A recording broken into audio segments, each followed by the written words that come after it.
evolutionary history of humans can be illustrated on a tree.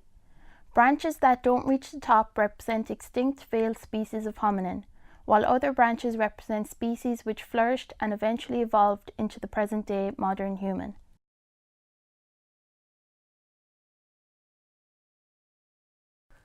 Diet has long been implicated as a driving force in human evolution.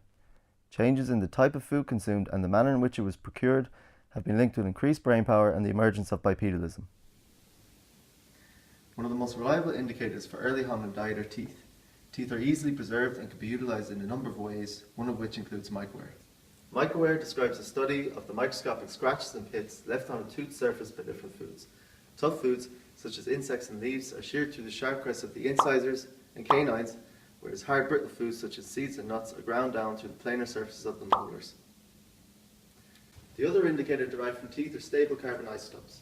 The relative proportion of C3 and C4 vegetation in an animal's diet can be determined by analysing its tooth enamel using stable isotope mass spectrometry. With this in mind, we begin our investigation around 4.4 million years ago, with the first known hominin from fossil records and debatably the last common ancestor of both primates and man, Ardipithicus ramidus. Ramidus exhibits similar morphological features to the modern chimp, such as long curving fingers, which, when combined with its more rigid legs and feet, suggest it was both a specialised tree climber and could also walk upright. Studies of tooth microwear done by a team of scientists led by Professor White of the University of California suggest they ate large amounts of fruit, nuts and leaves. Furthermore, stable carbon isotopes suggest that they ate woodland rather than grassland plants, which indicates that they resided in and therefore evolved from a forest environment. The evolution of humans started out relatively slowly, due to little change in diet and stability of the climate. It wasn't until the appearance of the first species of a new genus, Australipithicus afarensis, around 3.5 million years ago, that major hominin diversification commenced. Afarensis had evolved a cone-shaped rib cage, meaning it had a large belly and long digestive tract, which implies a low-quality, large bulk diet. Scientists found that afarensis had increased jaw strength, which implies it ate harder and more abrasive foods. It is unknown whether this adaptation was motivated by a change in environment, or perhaps afarensis was just filling a dietary niche to reduce competition. From afarensis evolved Australopithecus africanus, and debatably from them, Paranthropus robustus. These species occupied an environment in South Africa which, due to climate change, was transitioning from a woodland into a savanna grassland environment. The dental microwear of these two species has been a very useful tool for distinguishing among their diets, which shows quite a lot of overlap. Due to dental analysis, we know Africanus ate bigger and more abrasive foods. However, its microwear does not reflect the classic hard object diet. Therefore, and very importantly, it did not become a specialized hard object feeder, but rather had a more varied diet. Paranthropus robustus had a very strong jaw with powerful teeth, which show hard object microwear, suggesting it ate large amounts of tough vegetation and also hard foods like seeds, nuts and roots. In short, robustus could eat more of the tough, fibrous foods that Africanus could only access with hammerstones. This may have contributed to the eventual extinction of Africanus. From the genus Australipithecus evolved the genus Homo, which showed an increase in brain power, likely due to improved diet. From the analysis of stable isotopes and trace elements, it's known that early Homo didn't consume more animal food than Africanus. Therefore, the primary dietary difference may not have been quality but quantity. Stone tools may have been the key difference, allowing early Homo to smash bones to extract the marrow within. Homo habilis lived in a predominantly grassland environment. The climate was becoming colder and drier, which may have been the impetus for new feeding strategies. Habilis, or handyman, was the first of our ancestors to make use of specialised tools, such as sharp stone flakes. These stone flakes were more advanced than any tools previously used, allowed for scavenging.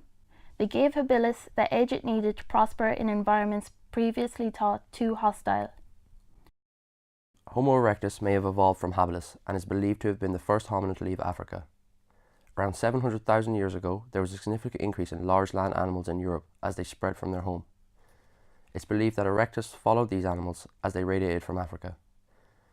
Teeth microwear studies indicated harsh wear patterns typical of meat-eating animals. Animal protein was more important now more than ever.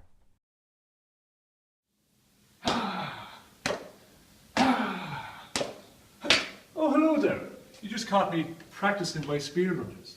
Heidelbergensis lived at the time of the oldest definite control of fire and use of wooden spears. It was also the first hominin to work in cooperative groups which routinely hunted and systematically butchered large animals. By 300,000 years ago, some of the populations had begun the evolutionary transition that would end up with Neanderthals and other archaic humans. Homo neanderthalensis made and used a diverse set of sophisticated tools, controlled fire, lived in shelters, were skilled hunters of large animals, and also ate plant food. One of the most important Neanderthal sites in northwest Europe is known as Le Cot de Saint-Brelade. At this time, the climate became colder and the landscape became more favourable and fertile for herd animals. The excavation site was found to have large piles of mammoth bones, which appeared to have been intentionally stampeded over the cliff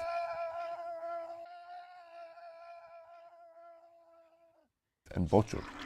This had never been done before.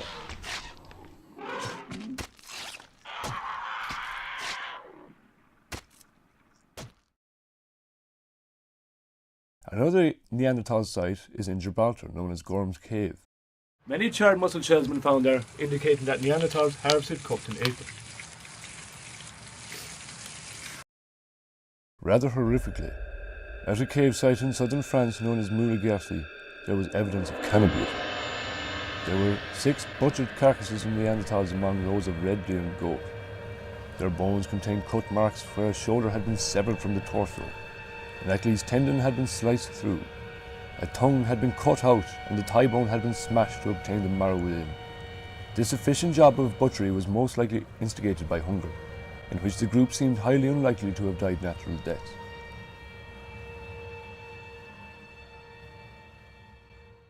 The first widespread use of cooking fires coincided with the appearance of Homo sapiens. By now, the diet of hominins consisted of meat, fish, fruits and vegetables. Their jaws were also less heavily developed and had smaller teeth, with a no turning back now reliance on specialised tools including fish hooks and projectile weapons, such as spears, bows and arrows. This innovation allowed them to become even more successful, with the possibility of now being able to hunt smaller game such as rabbits.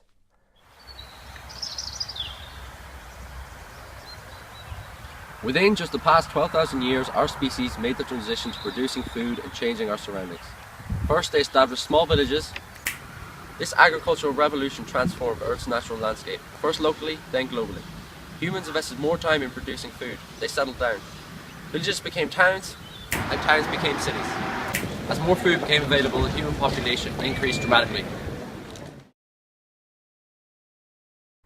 Through the culmination of innovations achieved by our ancestors in order to procure food and avail of any and every possible food source, we have moved from a primitive live fast and die young strategy to a live slow and grow old strategy.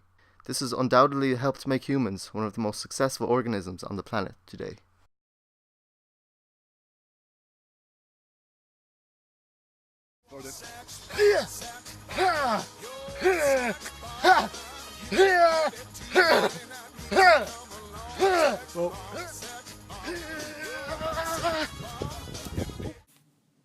This broadcast was brought to you by Palaeo Action.